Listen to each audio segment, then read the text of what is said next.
নিজের নিয়ে আমি কোনো চাপ নিই না। যাদের টাকা পয়সা আছে তারা চাপ নেই, যতদিন মানুষের মাথায় চুল আছে ততদিন আমার কাজ আছে। মাথাটা খাড়া করো। বুঝলাম না, জিনিসপাতির দাম বেশি, সবকিছুর দাম বেশি, তারপরে আপনি নিজের নিয়ে কোনো প্রেশার নিচ্ছেন না।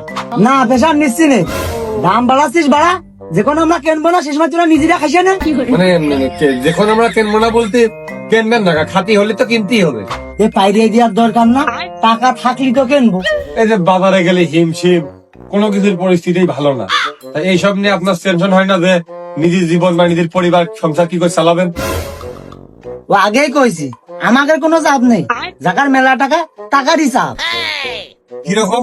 ধরেন যে যার 1 লাখ টাকার ব্যবসা আছে তার লস করার টেনশন আছে, আর আমার টাকাও নেই, আমার টেনশনও নেই, আমার মাথা থাকলেই হলো। আমি পারি না আর পারি তাও ঠিক, টাকাও নেই, ব্যবসাও নেই, লস হওয়ার চিন্তাও নেই, কিন্তু মাথাগুলোই থাকলে হচ্ছে মানে বুঝলাম না। মাথা থাকলে মানে বুঝলে না, মাথা থাকলে চুল তো থাকবে, আর চুল তো বড় হবে, চুল বড় হলে আমার কাছে আশাই লাগবে। আমি কেন মরি না মানে এত রিল্যাক্স, মানে আপনার কোনো প্রেশারই নেই। না ভাই, যার বাড়ি আছে গাড়ি আছে কোটি কোটি টাকা আছে তারা টেনশন করবে, আমার এসব কিছু নেই, আমি কেন টেনশন করব? হ্যাঁ, তুগার তো আছে, ওরা আবার টেনশন করবে কে? দেখেন ভাই, যার গাড়ি আছে তার প্রত্যেক বছরে 50-60 হাজার টাকা দেওয়া লাগবে, আর যার বাড়ি আছে কারেন্ট বিল, এসির বিল, এইসব বিভিন্ন চাপ, তার তো ওইসব টাকা পয়সা দেওয়া লাগবে। আর কোটি কোটি টাকা আছে যার, সে কাকি টাকার টাকা মেরে দিল, ওর টাকা মেরে দিল, একটা টেনশন আছে, চাপে থাকবে। আর এইসব তো আমার কিচ্ছু নেই, এই জন্য আমার চাপও নেই।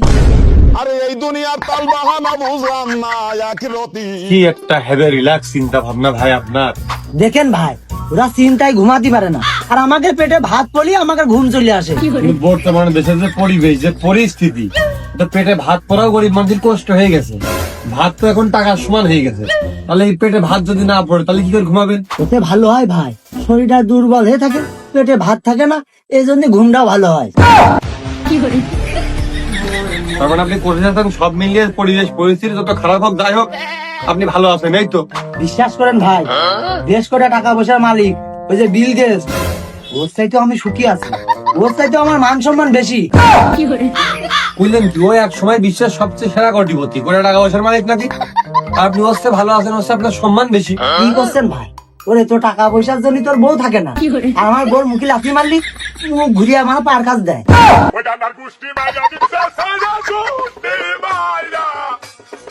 তাহলে বিল গেটস এর এত টাকা হয়ে ওর টাকার জন্য বউ থাকলো না মানলাম, তা আপনার বউ আপনি যে এই কাজে কন্ট্রোল করেন, আপনি মুখে লাথি মার দিলি মুখ ঘুরিয়ে নিয়ে আবার পার কাজ রাখে, এটা কিভাবে সম্ভব হয়?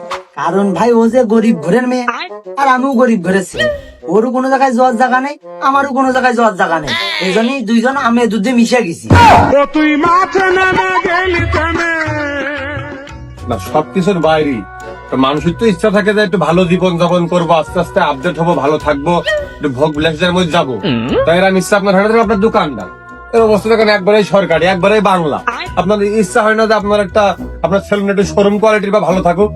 ইচ্ছা হয় না ভাই, এই এসি করলি যারা যে 20-30 টাকাতে চুল কাটে ওরা কোনে যাবে? ওরা চিন্তা বাদ দেন, কিন্তু আপনার একটা ভালো একটা ভিআইপি যদি সেলুন থাকতো, আপনার ভালো ইনকাম হইতো, আপনার সংসারটা ভালো চলতো, তা আপনার ভালো হইতো না? ও ভাই, ভালো বাড়ি করলে কি ভালো ঘুম হয়? তো যদি ভালো বাড়ি করি লোকজন আমার পিছনে লাগবে, আমার শত্রু বাড়বে, তো বিছানার মাথা দিয়ে আমি ঘুমাতে পারবো না, বিদ্যুৎ বিল, এসির বিল, এইসব টেনশন করতে করতে আমার রাত্রি আর ঘুম হবে না। তো তার মানে আপনি চান না যে আপনার একটা ভালো বাড়ি হোক, আপনার বউ ছেলে পেলে ভালো বাড়িতে থাকুক? বাড়ি করার ইচ্ছা তো সেদিনই নষ্ট হয়ে গেছে, ঘরের টিন বেচে যখন চাল কিনে খাওয়া লেগেছে, পরের বাসা ভাড়া করা লেগেছে। এরমই হয়, মানে দুঃখ করতে করতে যখন দুঃখ শোনার কেউ থাকে না, দুঃখ প্রকাশ করেও লাভ হয় না, তখন সেখানে মজাই করতে হয়। আর আপনার বাড়ির ছোট বাদ, আপনি চান না যে আপনার একটা গাড়ি হোক, প্রাইভেট কার ভিতরে এসির ভিতরে বেড়াবেন, কোনো এই রোদ বা ধুলো বালি আপনার ছুটি পারবে না, তা বিরাট একটা পরিবেশ, গাড়ির স্বপ্ন আপনি দেখেন না? ও ভাই, ছোট কালে গাড়ি কেনার একটা স্বপ্ন আমার ছিল, কিন্তু বাইসাইকেলের চাকা যখন লিক হয়ে গেল, আর যখন ওই টাকার অভাবে লিক সারতে পারলাম না, বাইসাইকেল বিক্রি করে দেওয়া লাগলো, তো সেদিনকে আমার স্বপ্ন শেষ, স্বপ্ন সেদিনই শেষ।